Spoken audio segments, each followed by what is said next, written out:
métier de l'Occitan, c'est pareil, c'est trop sûr. T'es arrivé quand toi? T'es basé Je suis arrivé samedi, Ouais, sauf que bon, je viens souvent ouais, titre de séjour, ouais. le headquarter il est automatiquement. Forcément, c'est le moment d'expansion. Bah oui, hein, on essaie de pousser. Hein. C'est trop cool. C'est trop cool. Du coup, je te confirme, je serai en Tunisie. J'étais invité à une conférence le 9. Razi Sadem te passe le bonjour. Ah ben voilà, Razi, c'est lui qui m'a invité. Exactement. Voilà, bah, écoute, c'est un petit Razi, moment. c'est un de mes mentors. Ah ouais, ben voilà, c'est nickel. Voilà. Ben, c'est lui, du coup, Donc il il te m'a passe dit, le bonjour. super. Il m'a dit Guillaume va venir découvrir un peu l'écosystème. Ben ouais, tout parce ça. qu'en fait, j'ai un mariage, j'ai un pote qui se marie, couple franco-tunisien, qui se marie le 23, un truc comme ça. D'accord. Du coup, je me suis dit, tu vas pas faire 2 allers-retours, c'est débile, tu vois. D'une pierre deux coups. Une pierre de coups. Donc je reste, du coup, je passe toute la semaine d'après et je vais en profiter pour tu vois, rencontrer le plus de monde possible. Ouais. Ah, j'espère. Sûrement. En plus, nous, on est super chaud sur la mobilité en ce moment. Moi, en tout cas, je suis en train de clôturer mon round. Ouais. On discutera. Ouais. Vous n'avez jamais fait de deal là? On n'a jamais fait de deal en Tunisie, on avait regardé What Now très sérieusement. Oui, les Sam, ils sont très bons. Ils sont bons, hein. Et à l'époque, on n'était pas encore trop mûrs. En fait, notre comité d'investissement nous a dit, mais regardez, ok, c'est une très belle boîte, mais en fait, leur marché maintenant, c'est quoi? C'est Moyen-Orient, Europe, tout ça. Alors que nous, notre mandat à la base, il est plutôt sur les marchés africains. Exactement. La boîte africaine pour les marchés africains, on leur a dit, ok, mais autant être orienté à l'export, c'est génial. Une start-up qui vend ici et là-bas. C'est ça. Et à l'époque, ils n'étaient pas mûrs, et là, je pense que dans le contexte, ils vont être beaucoup plus réceptifs à ce genre de message. Donc on est justement en train de reconstituer un petit peu notre deal flow, notamment tunisien, parce qu'on pense maintenant qu'on est beaucoup plus capable d'aller vendre le côté marché à l'export. Et tu vois, c'est vrai. Surtout la Tunisie, elle est assez alignée avec les normes européennes. C'est important. C'est un super pays. Ouais. Bravo pour un persan. Ouais, un persan, on est content. Persan, c'est un beau deal. C'est un bon ami. Ah ouais, tu le connais bien du coup? Bien sûr, on est un écosystème de mobilité, on se connaît. Normal. Ouais, c'est un super gars. Oui, c'est un super gars. Nous, à la fin, on a passé 3 ans à scruter un peu le secteur. Je pense que ça marche pas. On voulait commencer avec quelques roues parce que le côté, tu vois, très... Allô? Ouais. On a regardé pendant longtemps et on ne savait pas trop. Il y avait quand même pas mal de boîtes qui se ressemblaient un peu sur l'apparence. Oui, c'est pas Avec des technologies. Bonjour. À la fin, c'est le côté un peu plus humain, je dirais, le projet qui va faire peut-être. Bonjour à toutes, bonjour à tous. Merci d'être là. Je suis Fatena ici, je suis la directrice des partenariats de Flat Six Labs. Et aujourd'hui, je vais vous parler de comment bâtir les territoires de demain. Comment on peut faire ça ensemble.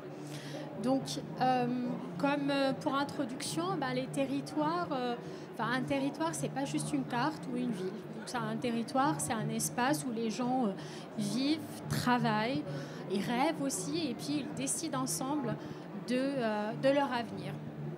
Donc, j'aimerais vous poser une question. Imaginez que on puisse créer des territoires durables, inclusifs, innovants et surtout résilients. Qu'est-ce que ça pourrait vraiment changer? Qu'est-ce que ça pourrait changer pour nous tous? Donc, je commencerai par définir un territoire durable, c'est quoi? Donc, un territoire durable, c'est un territoire où on fait attention à l'écologie, à l'environnement. C'est un territoire où on essaie de réduire aussi notre consommation d'énergie fossile. On se met un petit peu plus au solaire, à l'éolien, et puis surtout, c'est un territoire où on garde en tête on essaie au moins d'avoir une mobilité plus verte, une mobilité ou bien des moyens de transport plus écolos, comme par exemple des scooters électriques ou des voitures électriques. des territoires inclusifs, ou bien un territoire inclusif, c'est un territoire où, quel que soit notre genre, femme, homme, qu'on soit jeune, âgé, qu'on ait une mobilité réduite, qu'on soit en ville, qu'on vive en ville, ou bien qu'on vive à la campagne, on a tous les mêmes opportunités. Et ces opportunités-là sont disponibles grâce au digital, grâce à l'éducation et aussi grâce à l'accès au financement.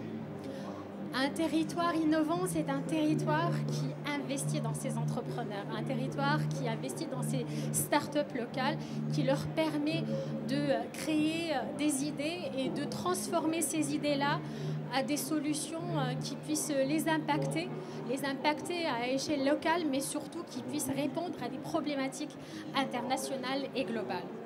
Et enfin, un écosystème ou bien un territoire résilient, c'est un territoire qui sait résister aux chocs, qui sait résister aux crises, que ce soit des crises écologiques, économiques, sanitaires ou bien climatiques. C'est un territoire qui, on va dire, s'est adapté en changeant les ressources qu'on utilise, en digitalisant les services aussi qu'on utilise, et surtout c'est un territoire qui se prépare à la prochaine crise et à ce que la prochaine crise ne nous paralyse pas.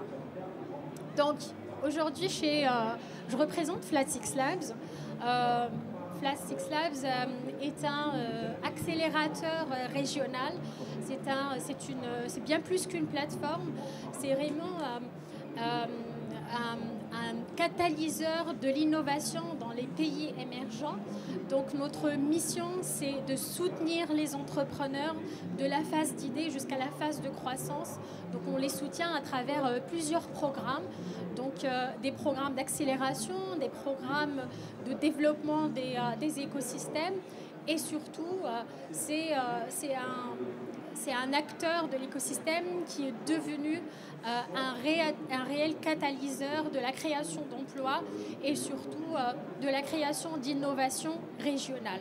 Et quand je parle d'innovation régionale, je parle de la région MENA et Afrique, c'est-à-dire que nous sommes opérationnels dans le Moyen-Orient, mais aussi dans le continent africain et en Asie du Sud. Donc, mon rôle en tant que directrice des partenariats est d'ouvrir des portes à des entrepreneurs. Et ces portes-là peuvent être les portes de gouvernement, ça peut être les portes de ONG, d'institutions publiques, d'institutions privées, d'investisseurs. Parce que en tant qu'entrepreneur, et je pense que tout à l'heure vous allez voir d'autres entrepreneurs dans ce panel, on n'a pas seulement besoin de financement.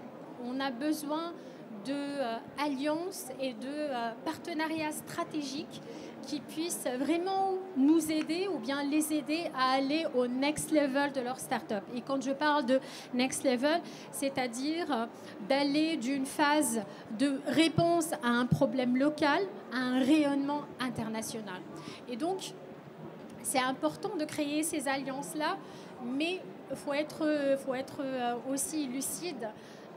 Ces alliances ne peuvent être impactantes que lorsqu'il y a une volonté commune entre gouvernements, institutions privées et publiques, entre accélérateurs comme nous, entre entreprises, investisseurs, à justement soutenir ces entrepreneurs-là et à créer un écosystème législatif, financier et aussi légal pour qu'on puisse leur apporter tout le soutien possible pour passer d'un niveau local à un niveau international. Je pense qu'aujourd'hui, après 14 ans d'expérience et après 10 000 entrepreneurs soutenus à travers une vingtaine de pays, je peux le dire, je suis très très fière d'avoir fait partie du parcours de ces entrepreneurs-là. Il faut savoir aussi que ces entrepreneurs-là n'ont pas accès à beaucoup de facilités, de moyens, comme on pourrait le penser, que ce soit aux États-Unis ou en Europe. Mais avec ça, ces entrepreneurs pu créer des prouesses technologiques et innovantes, des solutions d'aujourd'hui qui puissent répondre aux problématiques de demain. Donc aujourd'hui, je voudrais vous présenter quelques-unes des startups. La première, c'est Pixie Motors, Anis, qui est fondée par Wafaa et Anis. Anis, je te prie de te lever pour qu'ils puissent te voir, s'il vous plaît, tout à l'heure. N'hésitez pas à venir le voir et à le solliciter.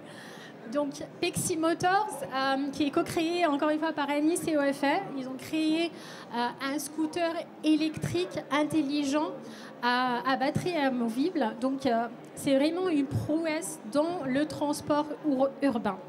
Il y a aussi Cumulus. Cumulus, c'est une start-up, encore une fois tunisienne. Ils ont créé une machine qui peut créer jusqu'à 30 litres d'eau potable par jour, tout simplement en capturant l'humidité dans l'air. Et donc, imaginez l'impact que ça pourrait avoir dans des régions où l'eau se fait rare, où c'est difficile d'avoir accès à de l'eau potable. Une autre start-up aussi qui a fait une prouesse technologique, c'est Bako Motors.